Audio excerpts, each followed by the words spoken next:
nós tomamos decisão também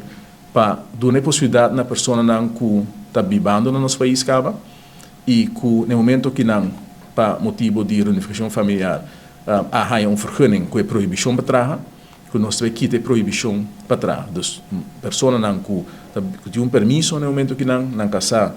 está proibir dentro do mercado laboral, não por solicitar e paga por permisso normal também, e no momento que nasce não também por dentro do mercado laboral e vai funcionar e contribuir no manejo do desenvolvimento da família, mesmo custo conta para estudante não com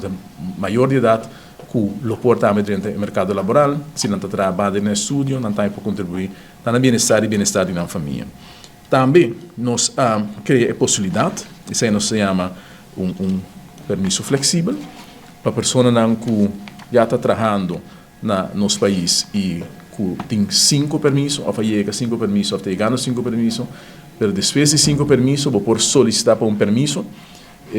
permisso é um permisso que está maximal 5 anos, desde o momento que o dia vou ganhar uma firma livre, vou pagar para permisso de uma vez, antes de botar a liberdade para poder trabalhar outro dono de trabalho ou mais que dono de trabalho. Que é uma flexibilização depois de 5 anos que pode aplicar para permisso de 5 anos de uma vez. Também assim, quando se cria a possibilidade agora que não para dar permisso para mais que ano,